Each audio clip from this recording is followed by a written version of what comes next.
దేవునికి మహిమ కలుగును గాక. హల్లెలూయా, హల్లెలూయా. ముందుగా దేవాది దేవునికి కోట్లాది కృతజ్ఞతాస్తుతులు, మహిమ, ఘనత, ప్రభావాలు చెల్లించుకొనుచున్నాను. ఇక్కడున్న దైవజనులకు, కూడి వచ్చిన సంఘమంతటికి కూడా పేరు పేరున ప్రత్యేకమైన వందనాలు.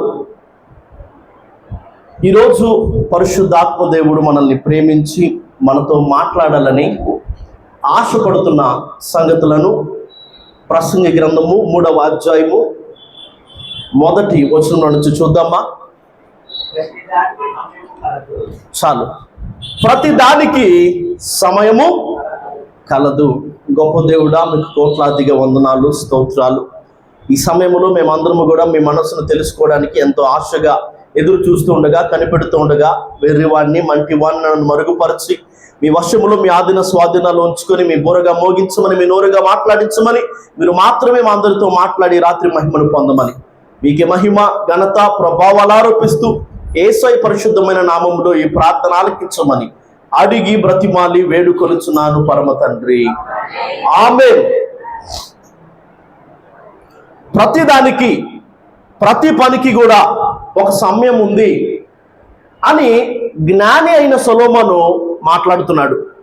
పుట్టడానికి, చావడానికి, నాటడానికి, పెరికి వేయడానికి, కట్టడానికి, కూల్చడానికి, నవ్వడానికి, ఏడవడానికి, మాట్లాడడానికి, మౌనంగా ఉండడానికి, యుద్ధం చేయడానికి, సమాధాన పడడానికి, ఇలాగా దేని సమయం దానికి ఉంది. ప్రతిదానికి కూడా ఒక సమయము కలదు. ఈ రాత్రి ఈ మాటని మనం ధ్యానాంశంగా ఉంచుకొని పరిశుద్ధాత్మ దేవుని సహాయంతో కొన్ని సంగతులను మనందరం కూడా నేర్చుకోవడానికి ఇష్టపడదాం. అందుకు ఈ రాత్రి, ఈనాటి మన ధ్యానాంశము సమయము. ఈరోజు వర్తమానానికి టైటిల్ ఏంటంట? సమయము. కాస్త బిగ్గరగా చెప్పండి. టైం. సమయము అనేది చాలా విలువైనదిగా ఈ లోకంలో ఎంచబడుతూ ఉంటుంది. మనం ఎన్ని కోట్లు పెట్టి ఒక వాచ్ను కొనుక్కున్నా కూడా, ఒక గడియారాన్ని పెట్టుకున్నా కూడా, టైం ఎంత అయింది, సమయం ఎంత అయింది అన్న ఒక సంగతి తెలిసిద్దే కానీ, అది ఎన్ని వేల కోట్లు ఖర్చు పెట్టి కొన్న గడియారమైనా, వాచ్ అయినా కూడా ఒక అరక్షణమైనా కూడా సమయాన్ని మనం ఆపలేం. ఒక అరక్షణమైనా కూడా సమయాన్ని మనం ముందుకు కానీ వెనక్కి కానీ నెట్టలేం, జరపలేం. గతించిపోయిన సమయాన్ని ఏం చేసి కూడా మనం వెనక్కి మళ్ళీ తేలేము. అన్నమాట అర్థమవుతుందా? అందుకే ఈ లోకంలో టైమ్ ఈజ్ మనీ అని, టైమ్ ఈజ్ ప్రెషియస్, సమయము చాలా విలువైనది అని ఇలా పలు రకాలైన సామెతలు చెబుతూ ఉంటారు. మనం దానికి అనుగుణంగా నడుచుకోవడమే కానీ మనం దాన్ని మార్చలేము. ఒకనొక రోజు ఒక వ్యక్తి దేవుడు ప్రసన్నం అవ్వడం కోసం కనిపెడుతున్నాడంట, లేదా దేవుడు రావాలని ప్రార్థన చేస్తున్నాడు, లేదా ధ్యానం చేస్తున్నాడు అనుకుందాం. ఒక కథ కాబట్టి, నీతి కథ కాబట్టి. సరే, దేవుడు ఆ వ్యక్తికి దర్శన భాగ్యాన్ని ఇచ్చాడంట. దేవుడు ఆ వ్యక్తికి ప్రత్యక్షమయ్యాడంట.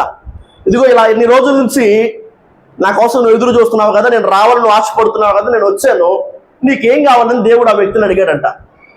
అయితే ఆ వ్యక్తి బాగా ఆలోచించి, అయ్యా నాకు చాలా విలువైంది కావాలనుకొని ఏమడుగుదాం దేవుణ్ణి, దేవుణ్ణి ఏమడిగితే బాగుంటుంది అని బాగా ఆలోచించి, అయ్యా నాకు ఇన్ని వేల కోట్ల డబ్బు కావాలి అని అడిగాడంట దేవుణ్ణి. సరే, దేవుడు అన్నాడంట, సరే నీ దృష్టిలో విలువైన వీటిని ఇవ్వడానికి నేను నీ జీవితంలో కొన్ని విలువైనవి లేదా ఒక విలువైన దాన్ని తీసుకుంటాను. నీకు ఏది విలువైనదో దాన్ని కావాలని అడుగుతున్నావు కాబట్టి నేను కూడా నీ జీవితంలోంచి ఒకటి తీసుకొని నువ్వు అడిగినా నీ దృష్టిలో విలువైన దీన్ని ఇస్తానని చెప్పాడంట దేవుడు. ఆ వ్యక్తి అనుకున్నాడంట, సరే కానీ నా దగ్గర తీసుకోవడానికి ఏముంది, నా జీవితంలో నాకు పనికొచ్చేది కానీ విలువైంది కానీ నా దగ్గర ఏముంది, దేవుడు దేనైనా తీసుకొని, అయ్యా నువ్వు ఏదైనా తీసుకో కావాలంటే, నాకు మాత్రం ఆ వేల కోట్ల డబ్బు కావాలని అడిగాడంట. సరే, నువ్వు అడిగిన ఈ వేల కోట్ల డబ్బు నేను నీకు ఇస్తాను, అయితే ఈ రాత్రే నువ్వు చచ్చిపోతావు అంట దేవుడు. అయ్యా అదేంటయ్యా, ఇన్ని వేల కోట్ల డబ్బు నేను తీసుకొని ఈ రాత్రి నేను చచ్చిపోతే నాకేం ఉపయోగం, నాకేం ప్రయోజనం? లేదు లేదు, నువ్వు నాకు ఏ ఆయుష్ అయితే ఇచ్చావో, నేను ఎన్ని రోజులు బ్రతకాలని నువ్వు నిర్ణయించావో, నాకు ఆ జీవం, నాకు ఆ జీవితం, నాకు ఆ సమయం ఉంది చూసావా, ఈ లోకంలో నువ్వు ఇన్ని రోజులు బ్రతకాలని నువ్వు ఇచ్చిన ఆయుష్ ఉంది కదా, నాకు అదే కావాలి అని అన్నాడంట. సరే దేవుడు అన్నాడంట, సరే ఇది కాదు, ఇది కాకపోతే నువ్వు అడిగిన ఆ వేల కోట్ల ధనాన్ని నేను నీకు ఇస్తాను, అయితే ఇవాళ నుంచి నువ్వు ఇంకా మంచంలోనే పడి ఉంటావు అన్నాడంట. అయ్యా అదేంటయ్యా, ఇన్ని వేల కోట్ల ధనం నేను తీసుకొని నేనేం చేసుకోవాలి, నేను మంచం మీద పడుంటే నాకేం ప్రయోజనం అయ్యా, ఇవి వద్దొద్దు, నువ్వు నాకు ఇచ్చిన ఆరోగ్యమే నాకు కావాలి అని అన్నాడంట. సరే ఇది కూడా కదా, సరే నువ్వు అడిగిన ఈ వేల కోట్ల ధనాన్ని నేను నీకు ఇస్తాను, అయితే ఈ రోజు నుంచి నీకు తెలిసిన వాళ్ళందరూ, నువ్వు ప్రేమిస్తున్న వాళ్ళందరూ, నీకు ఇష్టమైన వాళ్ళందరూ, నీకు కావాల్సిన వాళ్ళందరూ చచ్చిపోతారు, నువ్వు అక్కడే ఉంటావు అనగానే వద్దుద్దయ్యా, నా వాళ్ళు ఎవరు లేకుండా ఈ లోకంలో నేనేం చేయాలి, ఈ వేల కోట్ల ధనం నాకేం ఉపయోగపడుతుంది, నాకు వద్దయ్యా అని చెప్పాడంట. అంత మాత్రమే కాదు, కళ్ళ నిండా నీళ్ళతో అతడు, అయ్యా నేను అడగకుండానే ఎన్నో విలువైనవి నాకు ఇప్పటికే నీవు ఇచ్చినందుకు నీకు వందనాలయ్యా అని చెప్పాడంట. నా మాట అర్థమవుతుందా? ఈ కథకున్న నీతి ఏంటో తెలుసా? ఈ కథలో నీతి ఏంటో తెలుసా? ఆయుష్, ఆరోగ్యం, అనుబంధాలు అనేవి అన్నిటికన్నా విలువైనవి. ఈ కథలోని నీతి ఆస్తిపాస్తులో, అంతస్తులో, అందచందాలో, డబ్బులో, అధికారమో, ఆయుష్, ఆరోగ్యం, అనుబంధాలు లేకుండా ఇవి నీకు ఎలాంటి ఉపయోగం కలిగించలేవు. ఇది నీకు ప్రయోజనకరమైనవి కావు, ఇవి విలువైనవి కావు. నువ్వు అడగకుండానే దేవుడు నీకు విలువైనవి ఎన్నో ఇచ్చాడు అని చెప్పే ఒక ప్రయత్నం ఈ కథ ద్వారముగా. ఆయుష్ అంటే సమయమే కదా, ఈ సమయం విలువైనది. ఈ సమయం ఏంటంట? విలువైనది.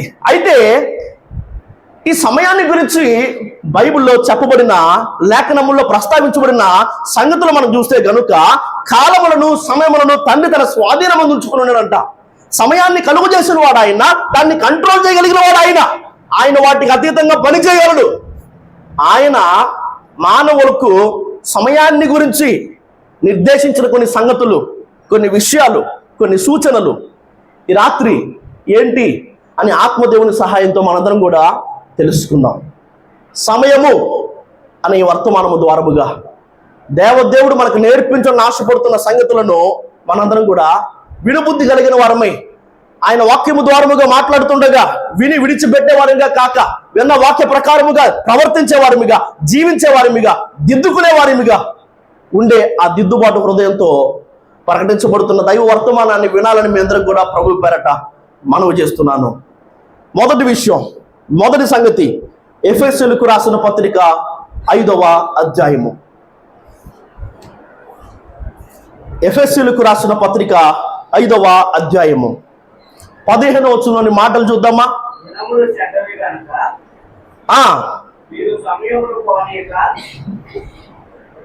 మీరు సమయమును పోనీయక సద్వినియోగము చేసుకోండి. సమయాన్ని పోనీయక దాన్ని మీరు సద్వినియోగము చేసుకోండి. సమయాన్ని వేస్ట్ చేసుకోవద్దు, దాన్ని సద్వినియోగపరుచుకోండి. నేడు అనే సమయం ఉండగానే ఏం చేయాలో దాన్ని చేయండి. రేపు మనది కాదు, రేపిక రాదు అన్నట్లుగానే ఏ రోజు చేయాల్సింది ఆ రోజు చేయండి అని అంటూ ఉంటారు చూసావా? అదే రీతిగా సమయాన్ని పోనీయక మీరు సమయాన్ని ఏం చేయాలంట? సద్వినియోగం చెప్పాలి. సమయాన్ని పోనీయక మీరు ఏం చేయాలంట? సద్వినియోగం. ఎప్పుడు ఏది చేయాలో దాన్ని చేయాలి. ప్రతి దానికి సమయము కలదు కదా. ఒకసారి 2 సమూయేలు గ్రంథం 11వ అధ్యాయం 1వ వచనంలోని మాట చూద్దాం. ఏ సమయంలో ఏది చేయాలో అది చేయకపోవడాన్ని బట్టి నష్టపోయిన ఒక వ్యక్తి మనకి ఇక్కడ కనబడతాడు. 2 సమూయేలు గ్రంథం 11వ అధ్యాయం 1వ వచనం. వసంత కాలమున రాజులు యుద్ధమునకు బయలుదేరు సమయమున దావీదు యోవాబును అతని వారిని ఇశ్రాయేలునందరినీ పంపగా వారు అమ్మోనీయులను సంహరించి రబ్బా పట్టణమును ముట్టడి వేసిరి. అయితే దావీదు యెరూషలేమునందు నిలిచెను. వసంత కాలమున రాజులు యుద్ధమునకు బయలుదేరు సమయమున దావీదు యెరూషలేములోనే ఉన్నాడు, నిలిచిపోయాడు. యోవాబును కానీ, సైన్యాధ్యక్షుడిని కానీ, సైన్యాన్ని కానీ, తన వారందరిని కానీ, ఇశ్రాయేలు అందరినీ కానీ దావీదు ఎక్కడికి పంపించాడు? యుద్ధానికి పంపించాడు. దావీదును దేవుడు రాజుగా చేసిన దేనికి? తన ప్రజల పక్షముగా యుద్ధములను జరిగించాలని కదా. రాజులందరూ యుద్ధం చేసిన సమయంలో దావీదు మాత్రం యుద్ధానికి పోలేదంట. అందుకేమైంది? దావీదు ఒక్కడే ఇంట్లో ఉన్నాడు. దావీదు ఒక్కడే మేడపైకి వెళ్ళాడు. చూడకుండా ఒక దృశ్యాన్ని చూశాడు. ఆ స్త్రీని పిలిపించి పాపం చేశాడు. ఆ పాపాన్ని కప్పెట్టుకోవడం కోసం నానా ప్రయత్నాలు చేశాడు. అది కుదరకపోగా ఆమె భర్తను చంపాడు. దానికి ప్రతిఫలంగా, శిక్షగా ఎన్నో ఎన్నో ఎన్నో ఎన్నో తిరిగి మళ్ళీ ప్రతిఫలంగా పొందుకున్నాడు. నా మాట మీకు అర్థమవుతుందా? ఏ సమయంలో ఏం చేయాలో అది చేయకపోవడాన్ని బట్టి దావీదు నష్టపోయాడు. వసంత కాలమున రాజులు యుద్ధం చేసే సమయంలో రాజైన దావీదు కూడా యుద్ధం చేయడానికి వెళ్ళుంటే కనుక ఆ పొరపాటు, ఆ పాపం జరుగుండేది కాదు. ఏం చేయాలో ఆ సమయంలో అది చేయకపోవడాన్ని బట్టి దావీదు నష్టపోయాడు. ప్రతి దానికి కూడా సమయం కలదు. సమయమును పోనీక దాన్ని మీరు సద్వినియోగపరచుకోండి అని దేవుడు మాట్లాడుతున్నాడు. ఏ టైంలో ఏం చేయాలో దాన్ని చేయండి. చేయకపోవడాన్ని బట్టి మీకు నష్టం. ఏం చేయాలి? హోషేయ గ్రంథం 10వ అధ్యాయము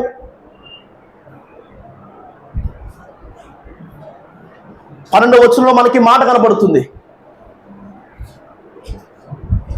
హోషేయ గ్రంథం 10వ అధ్యాయము 12వ వచనంలోని మాటలు, యెహోవాను వెతకుటకు ఇదే సమయము గనుక ఆయన ప్రత్యక్షమై మీ మీద నీతి వర్షము కురిపించినట్లు ఇది వరకెన్నడూ దున్నని బీడు భూమిని దున్నండి. యెహోవాను వెతకుటకు ఇదే సమయం. ప్రతి దానికి సమయము కలదు. ఇదే సమయం అంట. చెప్పాలి, ఇదే సమయం అంట. యెహోవాను వెతకుటకు, దేవుణ్ణి వెతకడానికి ఇదే సమయం.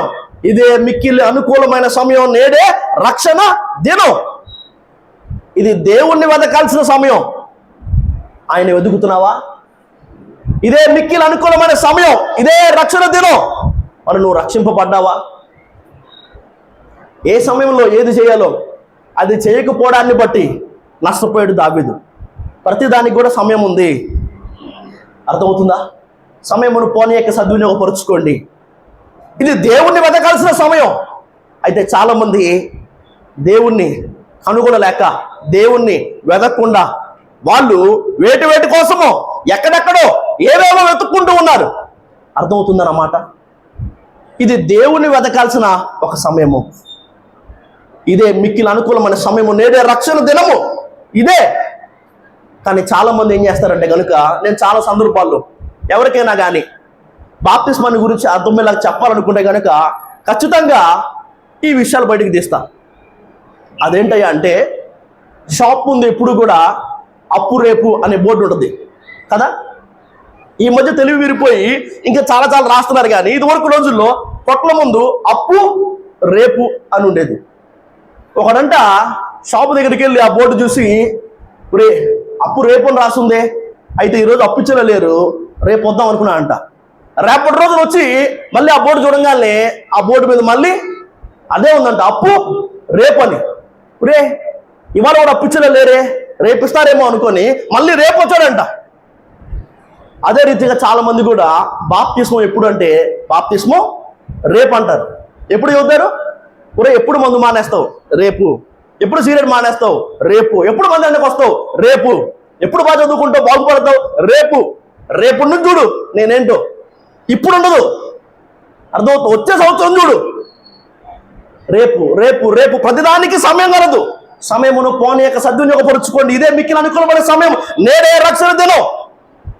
చాలా మంది బాప్తిస్మం రేపు తీసుకుంటాను, బాప్తిస్మం వచ్చే 40 దినాల్లో తీసుకుంటాను, బాప్తిస్మం వచ్చే సంవత్సరం తీసుకుంటాను అని బోర్డు వేసుకుని తిరుగుతూ ఉంటారు. మీరు అర్థం చేసుకోవాల్సిన ఒక సంగతి, ఇది దేవుణ్ణి వెతకాల్సిన సమయం. ఇది రక్షణ పొందడానికి మిక్కిలి అనుకూలమైన సమయం. రక్షణ పొందాలి, దేవుణ్ణి కనుగొనాలి, దేవుణ్ణి కలుసుకోవాలి. కలుసుకున్నావా? కనుగొన్నావా? వెతుకుతున్నావా? రక్షణ పొందావా? చేయాల్సిన సమయంలో చేయాల్సిన పని చేయకపోవడాన్ని బట్టి దావీదు నష్టపోయాడు. చేయాల్సిన పనుల్లో చేయాల్సిన సమయంలో చేయాల్సిన పని చేయకపోవడాన్ని బట్టి నువ్వు నేను కూడా నష్టపోవాల్సి వస్తుంది. ఇది దేవుని వెతికే సమయం. ఇది రక్షణ పొందడానికి మిక్కిలి అనుకూలమైన సమయము. మరొక మాటను కూడా ఈ సమయంలో మనం చూడడానికి ఇష్టపడదాం. ప్రతిదానికి సమయం కలదు. ఏ సమయంలో ఏది చేయాలో అది చేయాలి, సమయాన్ని సద్వినియోగపరుచుకోవాలి అన్నది మొదటి విషయం అయితే కనుక, రెండవ సంగతిని గలతీయులకు రాసిన పత్రిక 6వ అధ్యాయము 9వ వచనం నుంచి చూద్దాం.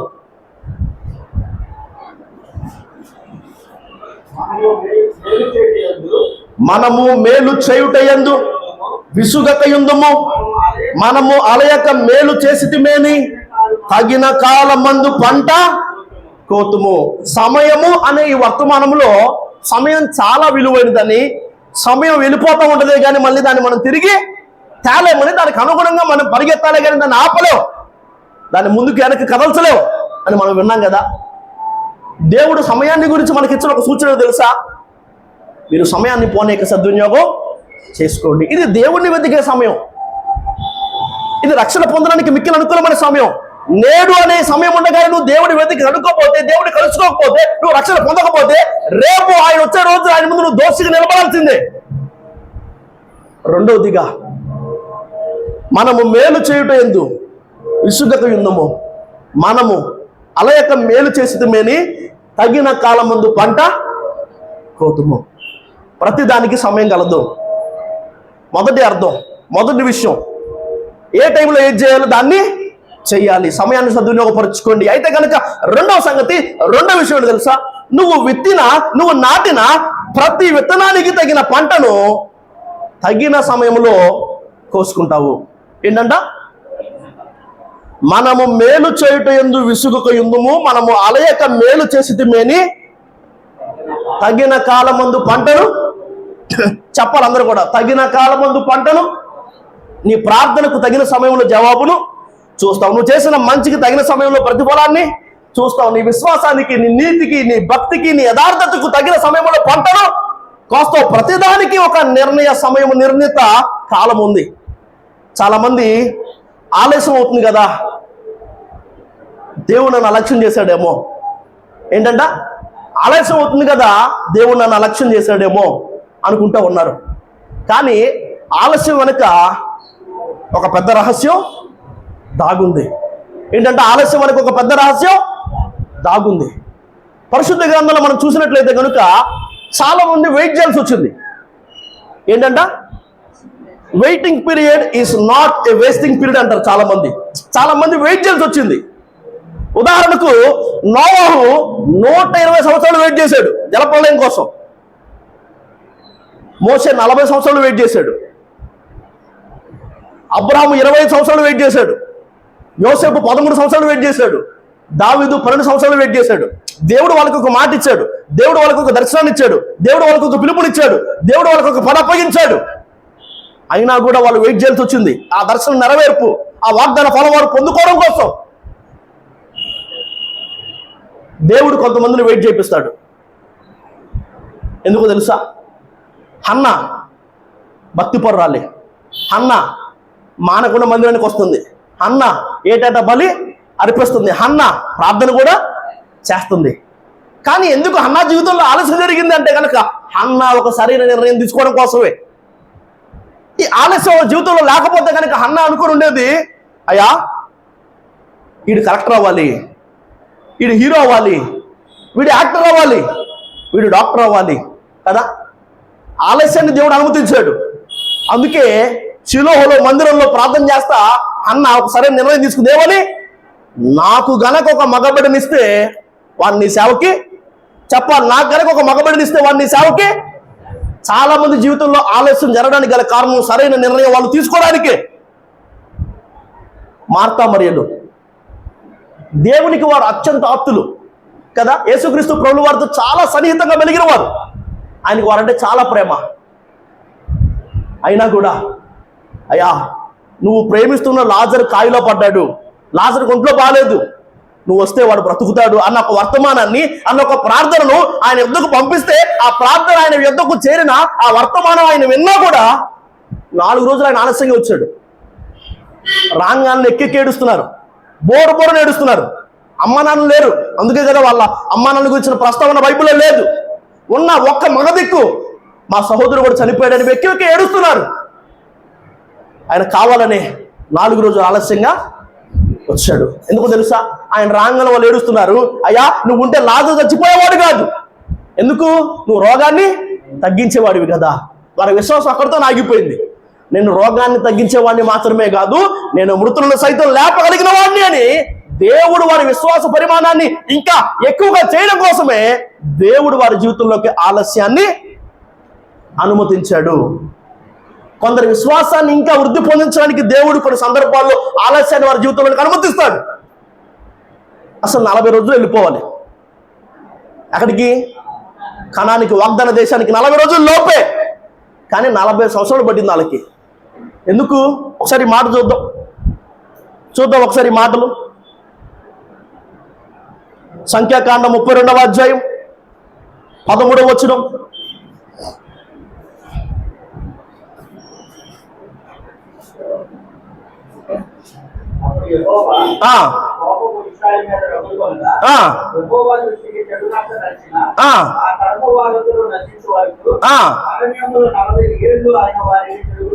ఏంటంట? యెహోవా దృష్టికి చెడు నడత నడిచిన ఆ తరం వారందరూ నశించే వరకు అరణ్యములో 40 ఏండ్లు ఆయన వారిని. అంటే వారు త్వరగా నశిస్తే ఇప్పుడు అనుకుందాం, ఇశ్రాయేలీయులలో ఆయన దృష్టికి చెడు నడత నడిచిన వారందరూ కూడా నీ ఒంట్లో ఒక్కొక్క లక్షణం అనుకుందాం. అర్థమవుతుందా? ఇశ్రాయేలీయులలో ఆయన దృష్టికి చెడు నడత నడిచిన ఆ ప్రతి ఒక్క వ్యక్తి నీ ఒంట్లో ఒక్కొక్క లక్షణం అనుకుందాం. కోపమో, ద్వేషమో, క్షమించలేకపోవడమో, స్వార్థమో, ధనాపేక్షో, అబద్ధాలు ఆడమో, ఇలాంటి లక్షణాలు అనుకుందాం. వారు నశించేంత వరకు దేవుడు వారిని అరణ్యంలో తిరుగులాడు చేశాడంట. ఒకవేళ నీ జీవితంలో కూడా దేవుడి దృష్టికి ఇష్టం లేనివి నశించడానికి నువ్వు లేట్ చేస్తున్నట్లయితే కనుక, నువ్వు టైం తీసుకున్నట్లయితే కనుక, ఆ సంవత్సరం టైం నీకు కూడా లేదు. ముందుగానే అవి పోయినాయి అనుకోండి, త్వరగానే అవి నశించిపోయాయి అనుకోండి, ముందే వాటిని వదిలేసావు అనుకోండి, త్వరగానే నువ్వు వాగ్దాన భూమి చెప్పాలి. వాగ్దాన భూమి చేరుకోవడానికి, దేవుడిచ్చిన ఆశీర్వాదాలు అనిపించడానికి వాళ్ళకి నిజానికి 40 రోజుల కంటే తక్కువ ప్రయాణమే, తక్కువ దూరమే పట్టింది. కానీ 40 సంవత్సరాలు ఎందుకు పట్టిందంటే దేవుని దృష్టికి చెడు నడత నడిచే వారు నశించిపోయేంత వరకు కూడా దేవుడు వారి అరణ్యంలో తిరుగులాట చేశాడు. దేవుడి దృష్టికి ఇష్టం లేనివి నీ ఒంట్లో ఇంకేమైనా ఉంటే, నీ ఇంట్లో ఇంకేమైనా మిగులుంటే వాటిని నువ్వు త్వరగా తీసేసుకుంటే, వాటిని నువ్వు త్వరగా మానేసుకుంటే, వాటిని నువ్వు త్వరగా విడిచిపెడితే త్వరగా ఆశీర్వాదాన్ని పొందుకుంటావు. ఈ ఆలస్యం బహుశా అందుకే దేవుడు నీ జీవితంలో అనుమతించాడేమో. సరైన నిర్ణయాలు తీసుకోవడానికి, విశ్వాసాన్ని వృద్ధి పొందించడానికి, ఆయన కోరుకున్న రూపంలోనికి నిన్ను మార్చడానికి.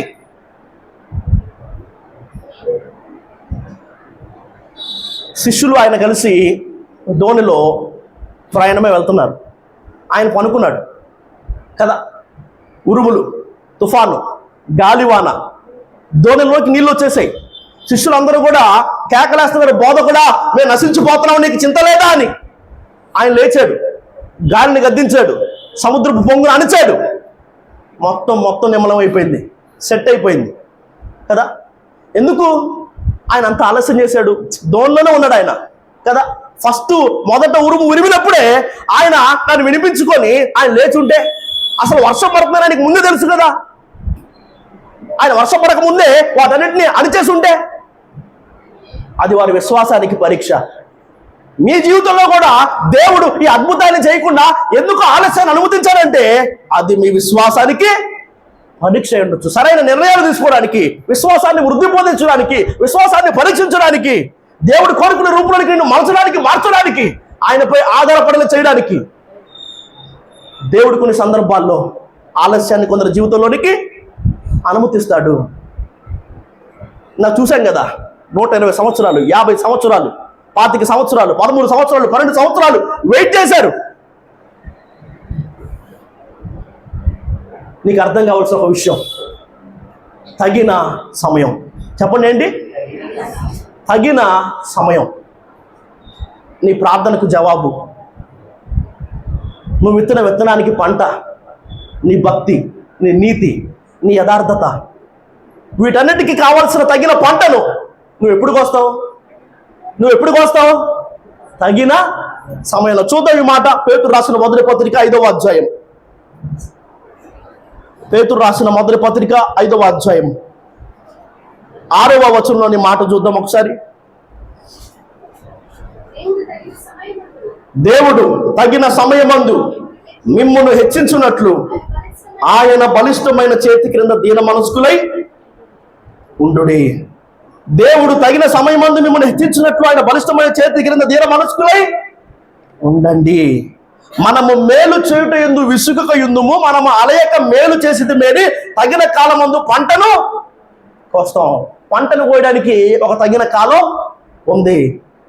దేవుడిని హెచ్చించే, దేవుడిని ఆశీర్వదించే, దేవుడు నువ్వు కోరుకుంటున్న ఎదురు చూస్తున్న అద్భుతాన్ని నీ జీవితంలో జరిగించే, దేవుడిని ప్రార్థనకు జవాబిచ్చే సమయం ఒకటి ఉంది. తగిన కాలం, తగిన సమయం ఒకటి ఉంది. ఇప్పుడు ఒకసారి కీర్తన గ్రంథం 1వ అధ్యాయం 3వ వచనం తీయండి. కీర్తన గ్రంథం 1వ అధ్యాయం 3వ వచనం మాట.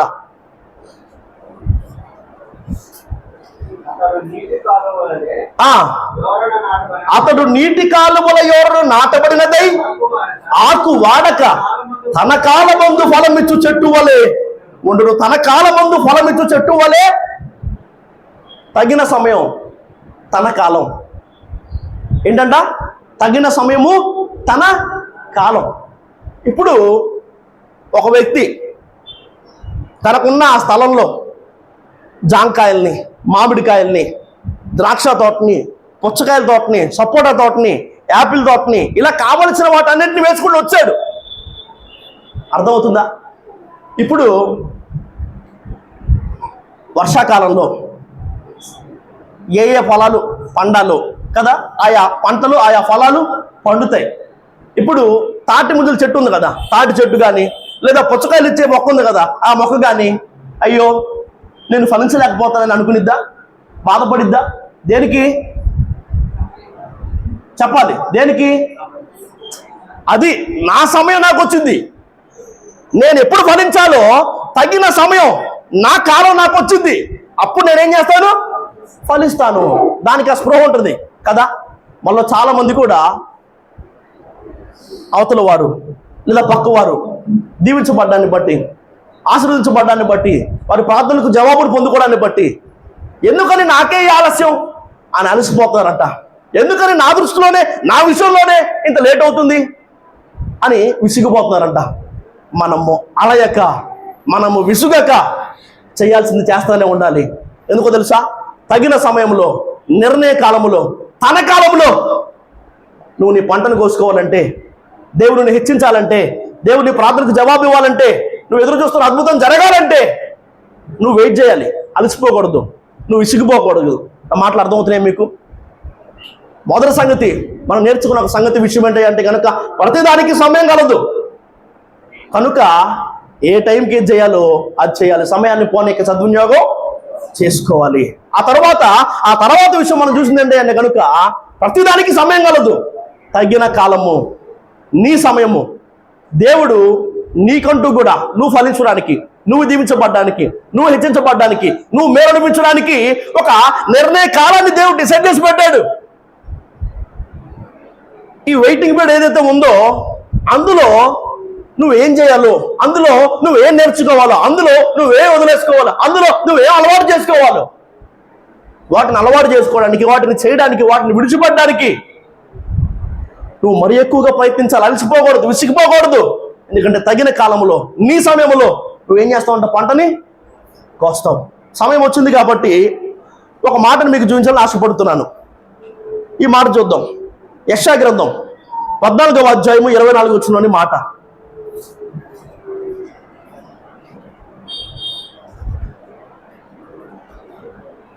తన కాలము, తగిన సమయము. యెషయా గ్రంథం 14వ అధ్యాయము 24 వచనంలోని మాటలు. సైన్యములకు అధిపతియగు యెహోవా ప్రమాణపూర్వకంగా ఇలాగూ సెలవిచ్చుచున్నాడు, నేను ఉద్దేశించినట్లు నిశ్చయముగా జరుగును, నేను యోచించినట్లు స్థిరపడును. నేను ఉద్దేశించినట్లు నిశ్చయముగా జరుగును, నేను యోచించినట్లు స్థిరపడును అని సైన్యములకు అధిపతి యెహోవా ప్రమాణపూర్వకంగా సెలవిస్తున్నాడు. ఈ మాటను మీకు ఎందుకు చెప్పానయ్యా అంటే కనుక దేవుడు ఏదైతే ఉద్దేశించాడో, దేవుడు ఏదైతే నీ జీవితంలో చేయాలనుకుంటున్నాడో, దేవుడు ఏదైతే నీకు వాగ్దానం చేశాడో, దేవుడు ఏ దర్శనాన్ని నీకు ఇచ్చాడో అది తప్పకుండా జరిగిద్ది. అదేంటంట? తప్పకుండా జరిగిద్ది. దేవుడు ఏదైతే ఉద్దేశించాడో అది తప్పకుండా నీ జీవితంలో జరిగిద్ది, దేవుడు జరిగిస్తాడు. అయితే నిర్ణయ కాలము, తన కాలము, తగిన సమయం అన్న ఈ మాట నీకు గుర్తుండాలి. దేవుడు ప్రతిదానికి కూడా ఒక సమయాన్ని నిర్ణయించి పెట్టాడు. ఆ సమయంలో ఖచ్చితంగా దేవుడు ఉద్దేశించింది జరిగిద్ది. దేవుడు అనుకున్నాడు, దేవుడు తన పోలిక చొప్పున తన స్వరూపమందు నరుని సృజించాడు, వారు ఆయనతో సహవాసం చేయాలని. దేవుడి ఉద్దేశం ఏంటంట? మానవులు ఆయనతో సహవాసం చేయాలని, సహవాసంలో ఉండాలని. అయితే అపవాదిగాడు అనుకున్నాడు దీన్ని ఎలాగైనా పాడు చేయాలని. వాడు వచ్చాడు, అవ్వను ప్రలోభ పెట్టాడు, పాపం చేయించాడు. ఒక దేవునికి మానవునికి మధ్య నేను దూరాన్ని తెచ్చేశాడు కాబట్టి, సహవాసనాలు కోల్పోయారు కాబట్టి ఇక అంతా అయిపోయింది అనుకున్నాడు. కానీ ఆ దేవుడు నరావతారికి లోకానికి దిగి వచ్చి ఆ శిక్ష అంతటిని ఆయన అనుభవించి, ఆయన భరించి ఆ దూరాన్ని తొలగించాడు కదా. మళ్ళీ మనందరినీ కూడా ఆయన సహవాసంలోనికి చేర్చుకున్నాడు. ఇదే సంగతిని మరొక కోణంలో మనం ఎస్తేరు గ్రంథ ధ్యానాలు చేస్తూ ఉన్నప్పుడు మొదటి రోజు అనుకుంటా ఆ గ్రంథానికి పరిచయంగా మనం మాట్లాడుకుంటూ, ఇదిగో స్త్రీ సంతానంగా ఆయన రాబోతున్నాడు, ఆయన నిన్ను తల మీద కొడతాడు, నువ్వు దాన్ని మడి మీద కొడతావు అనే ఈ మాటను అపవాది గుర్తుపెట్టుకొని ఆయన స్త్రీ సంతానంగా రాబోతున్నాడు కాబట్టి ఎలాగైనా కూడా ఆయన రాకుండా ఆపాలని దేవుడు ఎవరిని కోరుకుంటున్నాడో, దేవుడు ఎవరిని ఏర్పరచుకుంటున్నాడో, దేవుడు ఎవరిని ప్రేమిస్తున్నాడో, దేవుడు కోరుకున్న ఏర్పరచుకుంటున్న వాళ్ళందరినీ కూడా డివేట్ చేయడానికి, పాడు చేయడానికి, పడేయడానికి, ఆయన రాకుండా ఆపడానికి శత విధాల ప్రయత్నం చేశాడు కదా. మనం చాలా సందర్భాలు చూసాం ఆ రోజు. అయితే ఆఖరికి ఆయన భూమి మీదకి వచ్చాడా లేదా? ఆయన భూమి మీదకి వచ్చాడా లేదా? ఎవరి ఉద్దేశం నెరవేరింది? దేవుని ఉద్దేశమా, అపవాది ఉద్దేశమా? చెప్పాలి, ఎవరి ఉద్దేశం నెరవేరింది? ఆ తర్వాత యోసేపుకు దేవుడు ఒక కల ఇచ్చాడు. యోసేపుకు దేవుడు ఒక దర్శనాన్ని ఇచ్చాడు. ఏమని? అతడి పని ఒక్కటే లేచి నిలబడిందంట, మిగిలిన అన్ని పనులు కూడా అతనికి సాష్టాంగ పడ్డాయంట. ఈ కళ చెప్పగానే ఈ కలభావాన్ని గ్రహించి అన్నలు అందరూ కోపడ్డారు. ఏంట్రా, నువ్వు మమ్మల్ని ఏళ్తావా? మేము నీకు సాగిల పడతావా? అసలు ఈ కళ నీ జీవితంలో జరగకుండా చేస్తావురా అని అతన్ని చంపాలనుకున్నారు. అతన్ని గుంటలో పడేశారు, అతన్ని బానిసగా అమ్మేశారు. ఇక మీదట వాడిని మనం ఎప్పటికీ చూడలేలే, ఆ కళ నెరవేరదులే అని అనుకున్నారు. కానీ కొన్ని రోజుల తర్వాత అన్నలందరూ కూడా వచ్చి మేము నీ దాసులమి అని యోసేపు ముందు ఏం చేశారంట? సాగిల పడ్డారు. ఎవరి ఉద్దేశం నెరవేర్చబడింది? యోసేపును చంపాలి, వీడు మమ్మల్ని ఏళ్ళడానికి వీలదనుకున్న అన్నల ఉద్దేశమా, లేదా సర్వాధికారి అయిన దేవుడి ఉద్దేశమా? అపవాదాన్ని ఆపలేకపోయాడు. అన్నలు అయిన వారు ఎవరు అనుకున్నా కానీ వాళ్ళు దాన్ని ఆపలేరు. ఆ తర్వాత ఇలా మనం చూస్తూ వెళితే కనుక ఫరో అనుకున్నానంట, నిర్గమాకాండంలో సమయం లేదు కదా, రెఫరెన్స్ చూపించట్లేదు, కానీ ఫరో అనుకున్నానంట ఈ ఇశ్రాయేల్ చాలా ఎక్కువైపోతున్నారు, ఈ ఇశ్రాయేల్ బాగా పెరిగిపోతున్నారు, మనం వీళ్ళని ఏం చేయాలంటే ఆపాలి, వీళ్ళు సంతానోత్పత్తి జరగకుండా వీళ్ళని ఆపాలి, వీళ్ళు బయటికి పోకుండా మన చెప్పు చేతల్లో వీళ్ళు పెట్టుకోవాలి అనుకున్నాడంట ఫరో. కానీ దేవుడు అనుకున్నాడంట, నేను వారి పితరులకు చేసిన వాగ్దాన భూమికి వీరిని చేర్చాలని. ఫరో అనుకున్నాడు వీళ్ళని ఎక్కడే ఉంచేసేయాలి, వీళ్ళు పెరగకుండా ఆపాలని. అయితే దేవుడు అనుకున్నాడు వీళ్ళని ఎక్కడి నుంచి నేను వాగ్దాన భూమికి తీసుకువెళ్ళాలని. ఎవరు అనుకున్నది జరిగింది? ఎవరి ఉద్దేశం నెరవేర్చబడింది? చెప్పాలి, దేవుని ఉద్దేశం. ఎవరినైతే దేవుడు ఒక నాయకుడిగా నిలబెట్టి ఆ ఇశ్రాయేలు సర్వ సమాజాన్ని వాగ్దాన భూమికి నడిపించాలనుకుంటున్నాడో ఆ వ్యక్తిని, ఆ మోషన్ని తీసుకొచ్చి వాళ్ళను చంపాలని చూస్తున్నా, వాళ్ళు బయటికి పోకూడదు అనుకున్న ఫరో ఇంట్లో పెట్టి 40 సంవత్సరాలు మోషే అదే ఇంట్లో పెరిగాడు.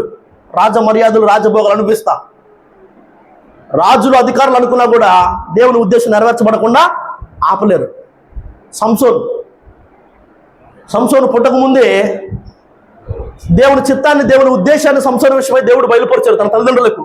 ఇదిగో ఇతను పుట్టింది మొదలుకున్నాక నాకు నాజరు చేయబడిన వాడు, ఇతను ఏం చేస్తాడంటే ఫిలిష్తీయులను చంపుతా, ఫిలిష్తీయులను హతం చేస్తా, ఇశ్రాయేలును వారి చేతిలో చూడిపిస్తాడని. ఇది దేవుని ఉద్దేశం సంసోను విషయంలో. కానీ సంసోను తప్పిపోయాడు, సంసోను తప్పు చేశాడు, సంసోను పాపంలో పడ్డాడు. కళ్ళు బీకేశారు, గుండు గీకేశారు, బందీ గృహంలో తిరగలు విసిరవాణిగా చేశారు.